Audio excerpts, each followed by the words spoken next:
you can put thought leadership in a couple lines on LinkedIn. It's projecting something, okay, that's intended to help an audience. So it doesn't have to be in a well-known publication like Harvard Business Review or Forbes or something like that. Now you're going to reach a bigger audience and be, maybe it's viewed more legitimately, okay, but you can be just as effective with thought leadership on social media, a small publication on a digital platform. It really doesn't matter. Welcome to Marketing Stuff. If you want to discover how to get your content on professional publications to increase your authority and boost your brand, you're going to want to stick around because today's guest is going to give us an inside look on how to do that. If you're returning, welcome back to the Winner's Circle. If this is your first time, well, welcome to the crew. Thanks so much for supporting the show. We're here to help you kick up your marketing game in a way that doesn't feel stressful and feels genuine to who you are. Make sure you hit the subscribe button so you don't miss any information and the notifications about the episodes. But that's enough about what we're doing. Let's go ahead and dive in and introduce our guest today. When he joined Life Science Connect, he was the director of advertising and sales, and he's now the chief editor at Follow Your Buyer. He is a genuine wizard of the written word. Welcome, Perry, to Marketing Stuff. I'm so happy to have you here. Thank you, Maurice. I've never been called a wizard, so yes. New term there. Thanks. Absolutely, and something that I've been doing lately, making sure that the listeners understand. I did not meet him on TikTok. So if you are counting and you know the correct count for the amount of guests that I've met on TikTok, shoot me a message and we'll enter you in to win a prize. There's so many people that I've brought on the show that have been from TikTok that I'm like, you know what? Let's just make it a thing. Let's make it a thing. So yes, Perry, you and I met at the Marketing 2.0 conference when we were on a panel together and we got a chance to talk a little bit about the publications and customers and just so much stuff.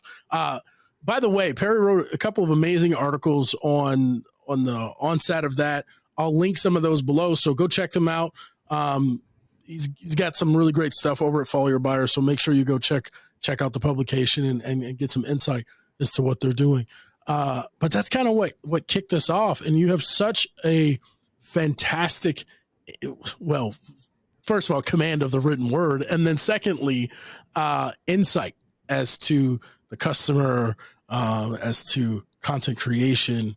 And so I want to start off as someone that has submitted articles to publications before, and I've had some success, not as much as I would like. What are some things that someone that wants to get their content out into the world on other people's publications, what are some things that they need to be considering in order to increase the likelihood of being accepted? Well, thanks for the introduction, Maurice. I hope I can live up to those words. That's, when we met at the conference, I realized very quickly we have kindred spirits. Yes. We like to challenge kind of the status quo.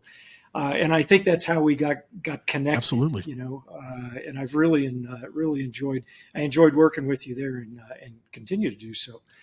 It's interesting. Here's something that I hear you write about a lot. If you're interested in getting published, start with the why. Mm-hmm. Why do you want to be published?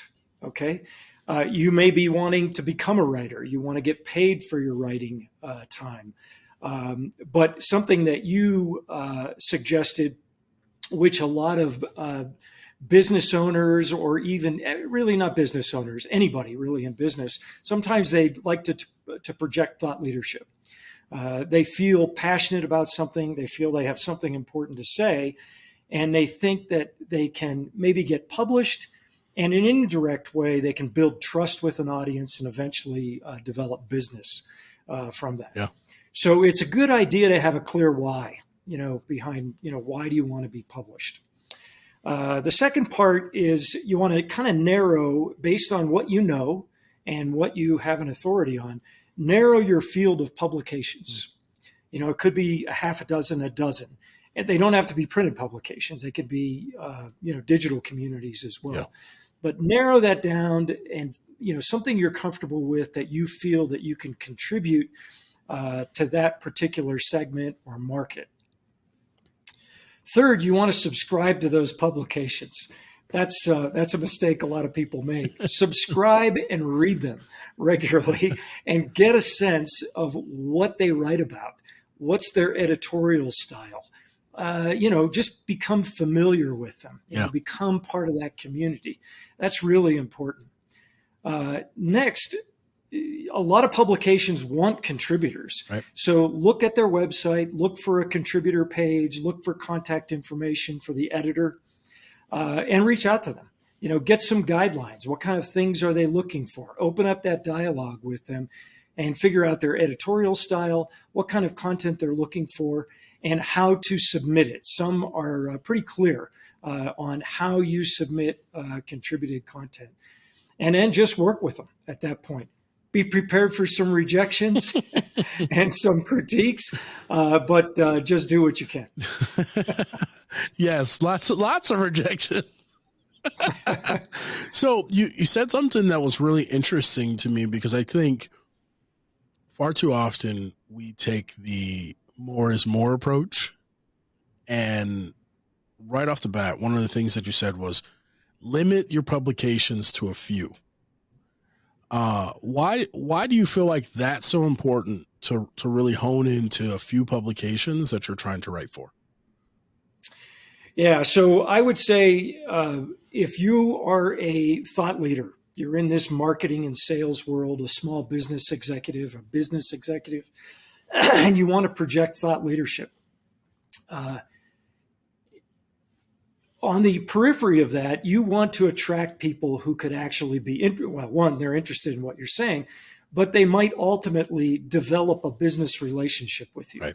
So you don't want to cast a wide net because you're going to be wasting time talking to people that may not have a real high interest and ultimately may never do business with you. So it's a good thing, just like you're doing, just like if you're advertising and putting marketing content out, you're going to talk to someone, have somebody in mind, okay, who's part of your target audience. It's the same thing if you're contributing thought leadership.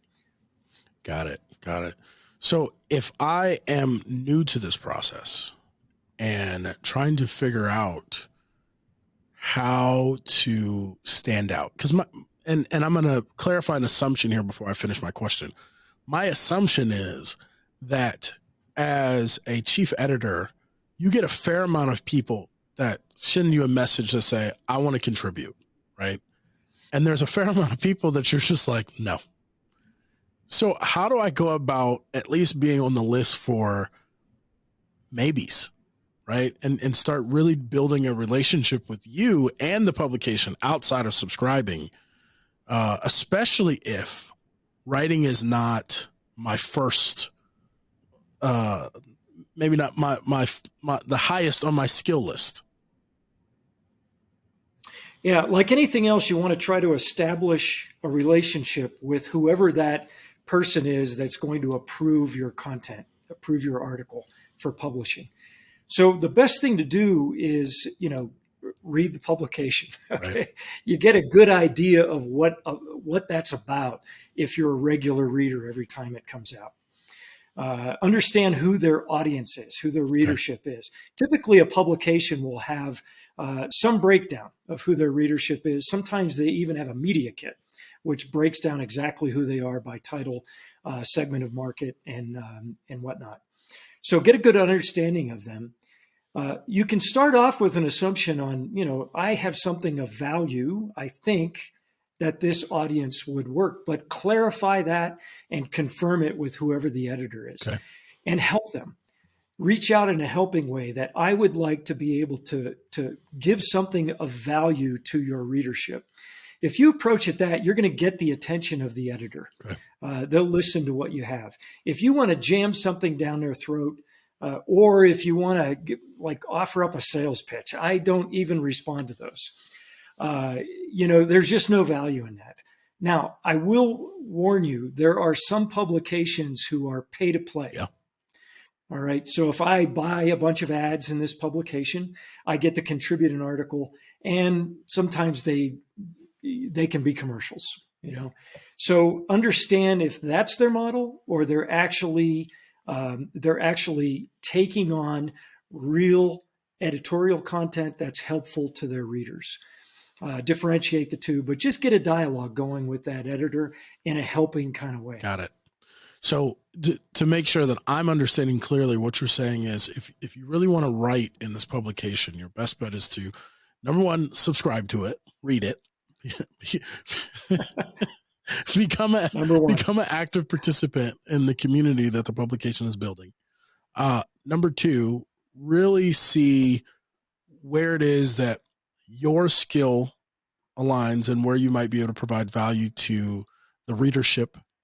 And then number three, reach out to the team and try to establish a relationship and clarify, like, I would like to write for you guys. I just need to know where I can be of service. Yeah, that's perfect. Okay. You know, you said something that jogged something in my mind about being part of a community. Oftentimes I do this as well. Not only is the publication, you know, whether it's a magazine, a website, a digital, like a newsletter or something like that, there's typically some social media presence from that publication. Yeah. One way to be part of that community is be active with those posts. Yeah. You know, engage with them, comment on them, respond to them, and that will gain the attention of the person who's posting those, oftentimes one of the editors. Okay. And they'll see, okay, this person is like-minded. They're part of my community. If they see that, sometimes they'll reach out to you. I do that on LinkedIn. I'll reach out and say, hey, you're pretty active with this content. Have you ever considered contributing something? And I have contributors right now, regular contributors that's how I connected with them. Yeah, that's a great point. I think sometimes we really undervalue like liking and commenting on a post and being consistent with it, and just saying like, I really like this article and I'm going to share it and let people know this is a great place to go, because, you know, at the end of the day, like I've definitely written things that didn't get read. Right. And like, we all, yeah. And as a person, and you and I talked about this at the conference, I think sometimes we dehumanize so much. Yeah. And it's like, well, they're the editor, but like a lot of times, like there's a lot of time that goes into creating and crafting that message. And just to have somebody share that they appreciated it makes a person feel good. Right. We're like, sure. Yeah. We're not even talking about like, I'm trying to get published, but just like you saying, you know what, that article was really good and it helped me, like can make a person's day. I know that I've had people comment on videos that I've made and be like, you know, this really helped me and here's how it helped me. And I save those, right? Because it's like, this is why I'm here. Thank you for letting me know. So I appreciate you bringing that up, Perry. And again, anybody that is looking to get published or be seen, I think the first step is to make sure that you let the community know that you see them, right? Yeah. Yeah. And you touch on a great point. If you have not been published and you're trying it for the first time, there is a little anxiety around that. You know, you're putting yourself out there in a permanent way. And so just be prepared for that. Everybody deals with that in a different way, but don't be afraid. Yeah. Just don't be afraid. The other thing is that on social media, it doesn't have to be perfect. All right. Social media tends to be the way we talk. All right. If you're going to be in the Harvard Business Review, it's a little more locked down, right? Yeah. You've got to cite references and things like that. But if you're going to kind of dip your toe in the water with social media and be a part of that community, don't be afraid to just be natural. Just write it like you speak. Don't be afraid of the errors. If there's a little, misspelling or a grammar error or something like that, it's not a big deal. We all speak like that, right? Yeah. I make a mistake all the time. Oh. I had a friend pointed out the other day, and I was like, dude, I mean, I put up like 40 pieces of content a week, my man. Like that's one out of 120 that you've seen that, this one's messed up. I'm doing pretty good. That's right. Another thing is there's a lot of bad content.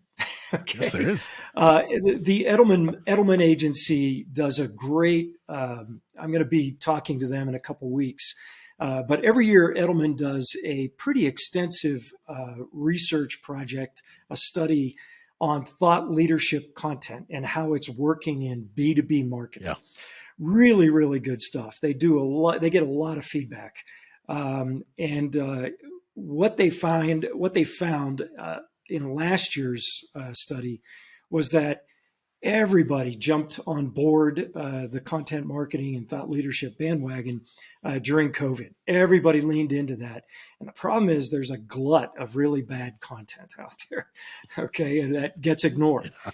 So what you have to be is don't be afraid to challenge the status quo. Say something a little different. Doesn't mean you have to be annoying or too charged up, but don't be afraid to challenge readers. Teach them something. Offer them something new, something that you haven't seen. That goes back to read the publication for a while. And you'll be able to see, well, what aren't they talking about that would be helpful to that readership that I could contribute to? Because an editor would like that. It's a little bit different, right? Yeah. Don't worry about being too inflammatory, right. But you kind of have to be on guard for it. But don't be afraid to challenge the status quo. You and I did that at the conference, right? Yeah. We talked about being a little bold in your marketing approach. Being a rebel, I think, was the title of the panel discussion, right? So don't be afraid to be a little different and get the attention of the editors. No, I love that. And what's funny is the conference is the reason why the podcast is kicking back off, right? I had so many people as I was talking to them about the podcast production services. They were like, "Well, where's yours?" And I'm like, "Oh, crud.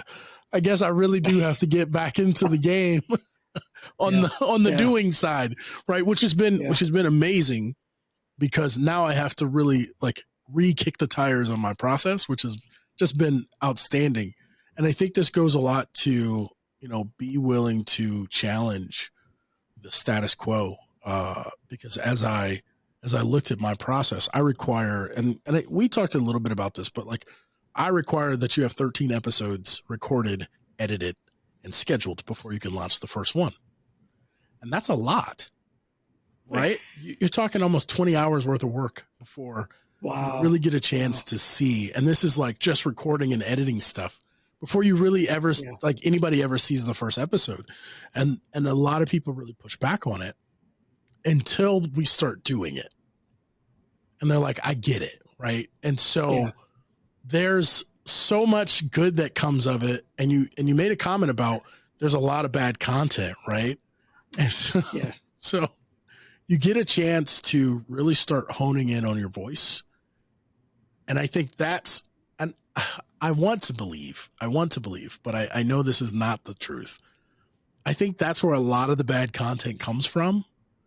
Is I think people are trying so hard to produce content at scale because that's what they keep hearing they're supposed to do, but they don't know what they actually believe yet. And so they're just taking what they know or what they've seen and trying to repeat it and say it differently versus synthesizing it and saying, you know what, I got this from this place, but here's what I thought about that was different, right? Right. Yeah, you're touching on something that's really key. Now that's more advanced. We're at the graduate level now, which is how do you create really compelling content that's going to be not only accepted by an editor as different, but is going to engage an audience, a readership. And there's a lot. So just think of a networking. You and I have done a bunch of networking at that conference we met at, and there's that guy that comes up and starts telling you all about himself. And it's like, oh my gosh, how do I disengage? How do I get away from this guy? Right. Readers are the same way. Yeah. They don't pay attention. If you're just going to get on there and talk about yourself, whatever knowledge you have, whatever value, insights, best practices that you have that you share with an audience, you have to present it in a way that the audience recognizes themselves in that content as, aha, I have that problem. Now you have my attention, and now I'm willing to go a little further into that content and learn what I can do about it based on, the writer's insights. So you almost have to suspend yourself, push yourself out of the way initially, and capture that reader's attention with something they care about, which is themselves. Yeah, right? Right. Everybody's trying to figure out how to do better for themselves, right? Exactly. And we talked a lot about that actually at the conference, which is like they just don't care. Yeah. Like they don't care about you. And I think so. From your place as an editor, how do you said suspend yourself when you are crafting a piece of content? It takes a while. So like anything, it's a skill, so great question. Let me slow down and pause. There's an evolutionary learning to that process, because almost everybody I talk to, when you describe that to them, they intellectually get it. And then they go off and do what they've always done, which is talk about themselves. There's a learning curve to that, and you just have to hang in there, get some feedback from somebody who knows how to do that. And something that you talked about at the conference was, look at your content and how many times did you say I, me, us, and change all of those to you, your, and project it onto the reader. That's one quick way to find out if you're even close, right? But give yourself some time, work at it, get some cycles at that, and really capturing the reader. Research does, research will help you as well. Just slow down, understand who the readership is, try to understand some of the problems that they're up against and how you can put your ideas inside the context of the things they care about, the things that are keeping them awake at night. But it does take practice. There's a tail to, once you get it intellectually, oh yeah, that makes sense. And then actually making it happen, it takes a little bit of work. Yeah, it's funny because the more I create content, the easier it gets. But I remember those first few LinkedIn articles, they were bad, right? Yeah, really bad. And sometimes I go, should I take those down? But then the other side of me is like, no, like you can see my evolution. It is different. So as you were talking, you kind of sparked something, and it's this idea that, especially now as we continue to move forward in a space where so much micro content is really sapping the attention and energy of our readers, viewers, buyers, that more and more people have leaned on this idea of telling story in order to really maintain attention. How do you go about suspending yourself and still telling story without it getting too selfish in the process of like, I'm telling you a story about me, but it's not for me?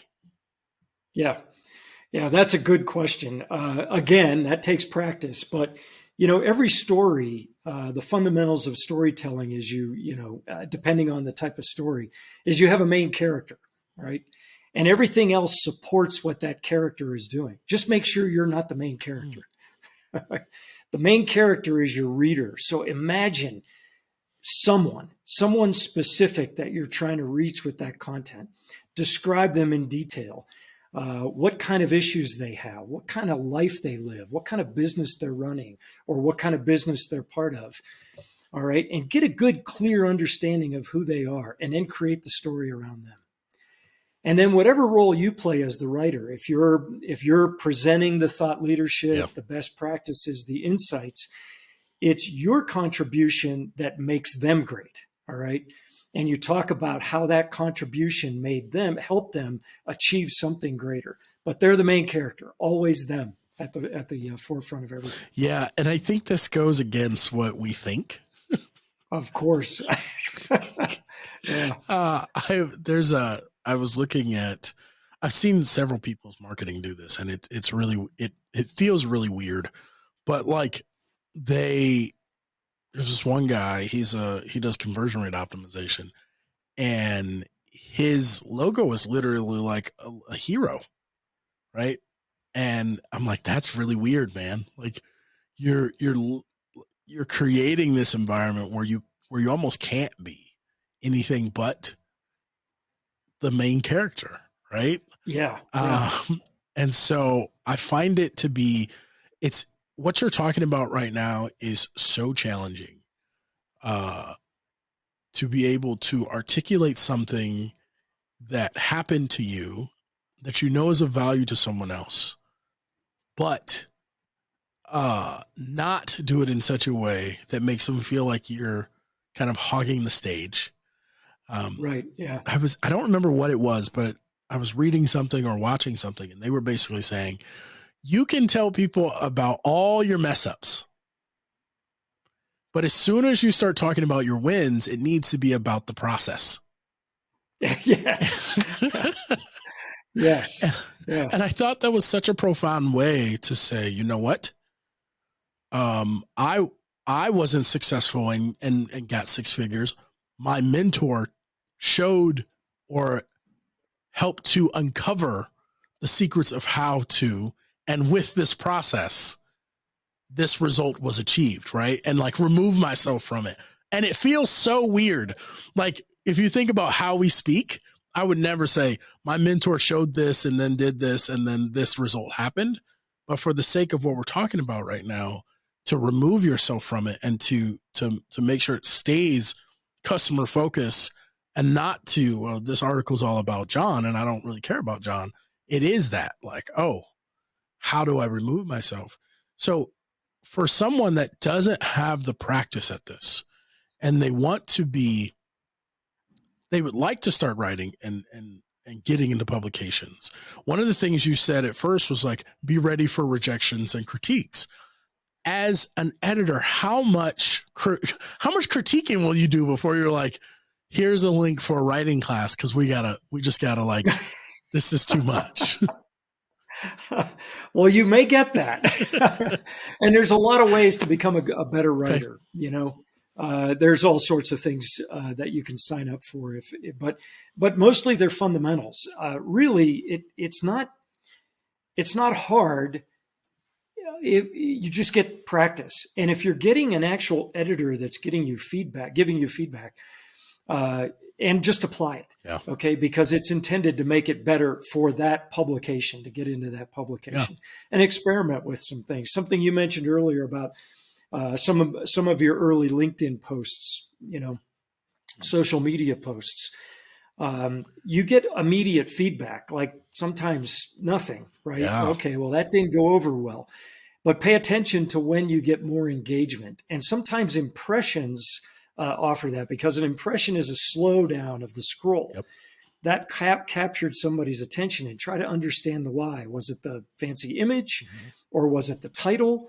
Was the topic? Yep. Try to get an understanding of what is engaging more folks. The other thing is hang on to those early LinkedIn posts and go back and look at them occasionally and see how much progress you've made. You know, that'll make you feel a little bit better about the growth that you're going through as you put time into this. You know, the different types of, when it comes to marketing collateral, like if you want some thought leadership content, it's typically a long form article. Yeah. Now, a long form article is 1,000, 1,200 words. If you go much longer than that in a digital format, it's too long to read.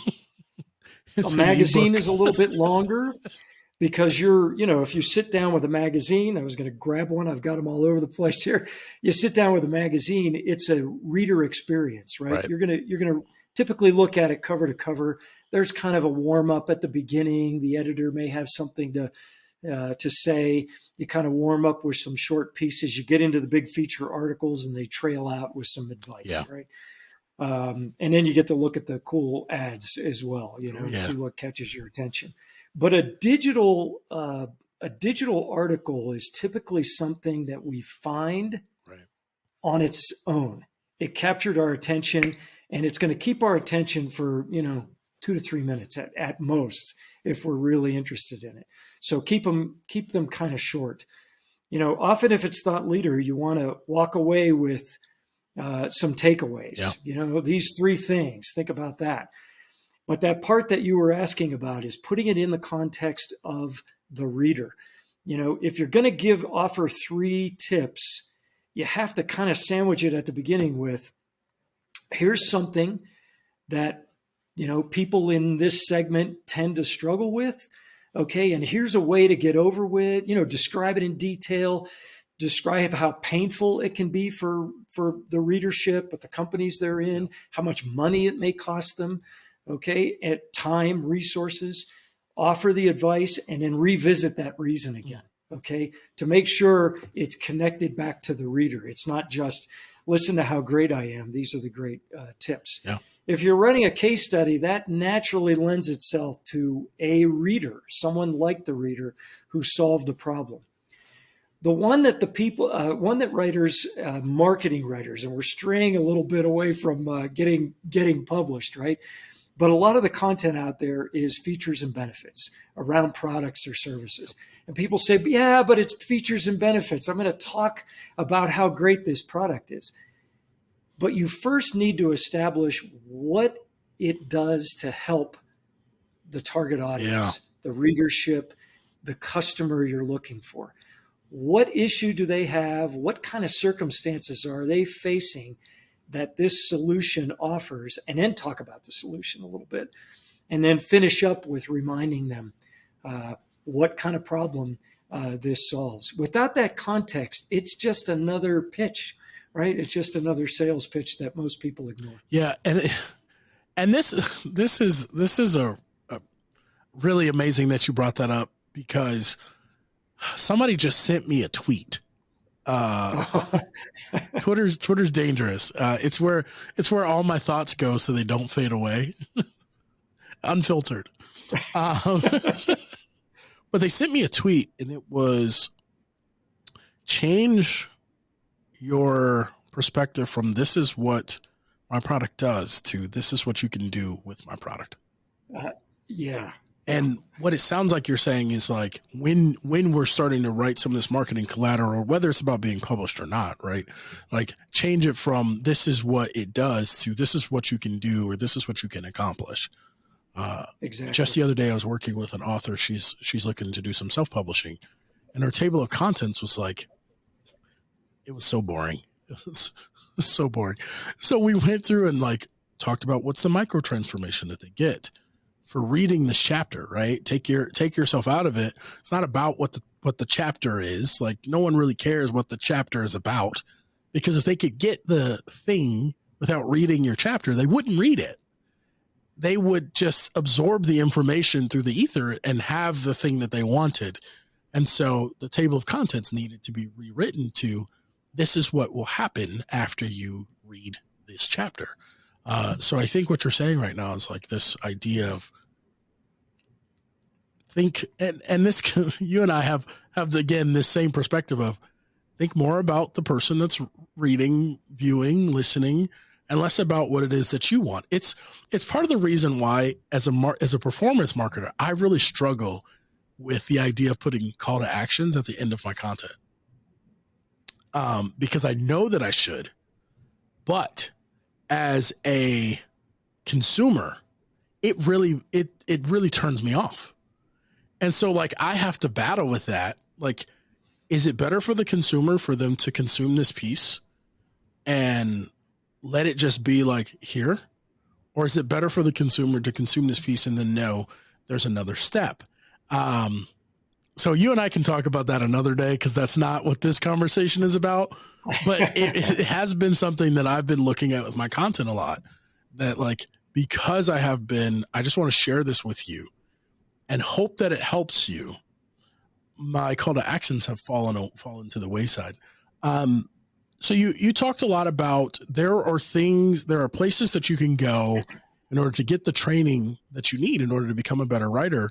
If you were talking to someone that has never done any of those things, what would be like the top three things that you would recommend for them to do? First, I'd get a writing handbook. Okay. Okay. And you can do that online. It's all online. But have access to a writing handbook so that you can do it correctly. So grammar. You can't remember all that stuff. A lot of times now you can, if you write a statement, you just look it up. Yeah. Right. And Grammarly, and you can get some feedback on that. The other one is there typically in every community, writing, it's good to get feedback. So you may have an MBA, all right, but your local community college probably has a writer's workshop. Yeah.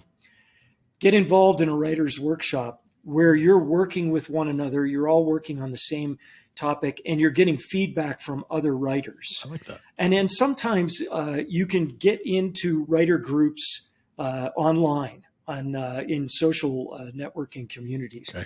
Connect with some good writers, reach out to them, or some of your connections in social media and say, hey, I want to become a good writer.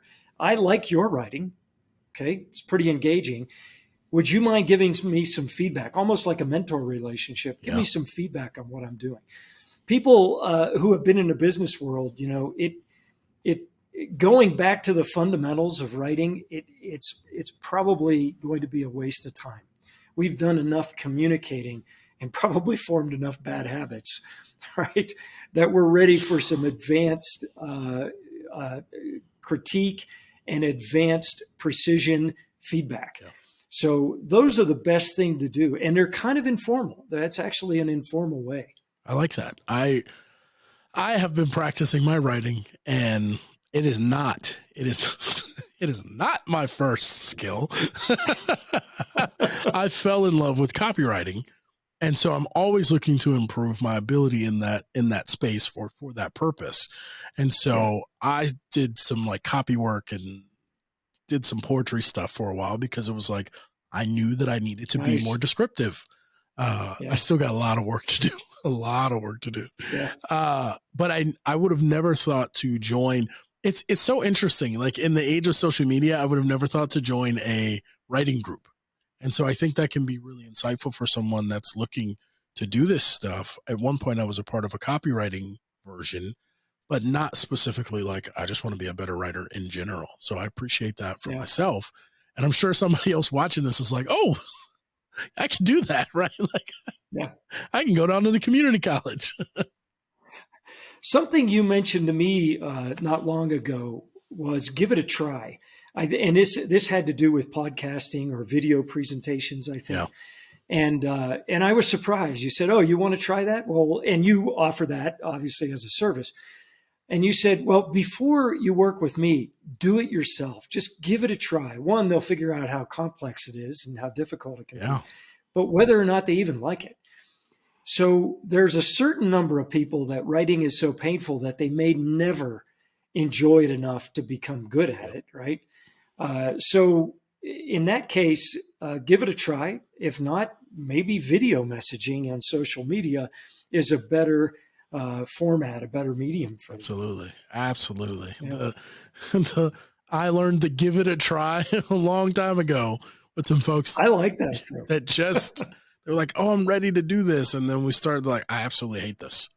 Like, I wish I had tried it before you got here. Cause this is like the beginning, right? It's like, if you don't want to talk to yourself in a corner for 10 minutes, you're definitely not, this podcasting thing is not going to work out for you.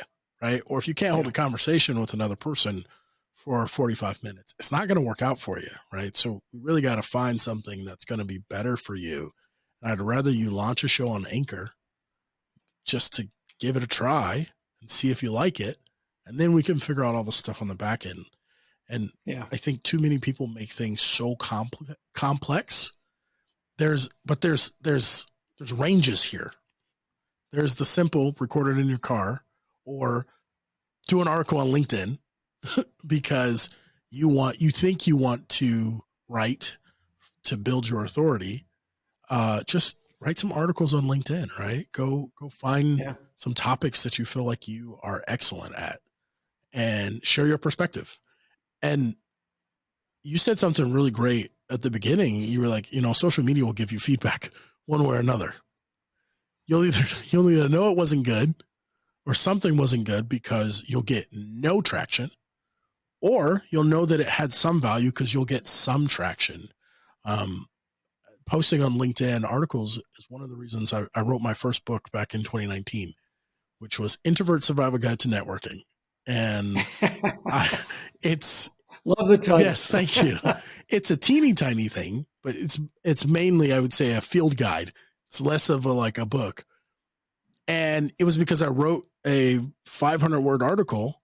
And for me at the time, I had never gotten any engagement on any of my LinkedIn stuff. And this got like 500 impressions and like 10 reactions. And so I was like, oh, there's something here. Right. And then people started inboxing me, asking me questions and doing all these things like, okay, there's really something here. Right. So maybe I should write something that's a little more detailed. So for someone that is, let me rewind that back a little bit. You talked a little bit about the different styles, right? That Harvard Business Review is really buttoned up versus writing for social media is really relaxed. If I want to write for thought leadership, how do I go about determining which one I should focus in on? Because I would imagine that even across your industry, you probably, no matter which industry, there's probably a wide range of those. Yeah, I think you can put thought leadership in a couple lines on LinkedIn.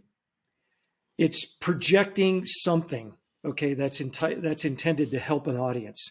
So it doesn't have to be in a well-known publication like Harvard Business Review or Forbes or something like that.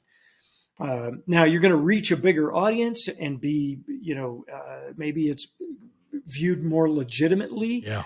Okay, but you can be just as effective with thought leadership on social media, a small publication on a digital platform. It really doesn't matter.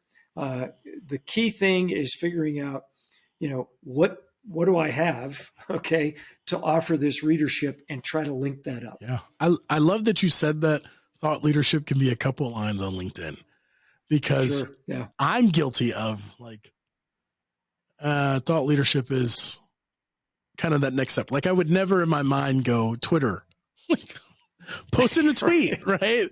But for the purposes of what we're talking about right now, it really can be. And so I think that's an amazing takeaway, one that I have to process myself, because that just well, shucks, maybe I do more thought leadership than I thought, right? Sure, yeah. Because that was one of those mind-blowing moments. I appreciate you sharing that for myself, right? Well, great. So as we start wrapping up, the last question that I have for you here is, if a listener could only take away one thing from the entire conversation, what would that be? Yeah, so getting published is it's about a relationship. Building a relationship with somebody who's looking for contributed articles of quality that's going to help a readership. That's it. So approach it like building a relationship.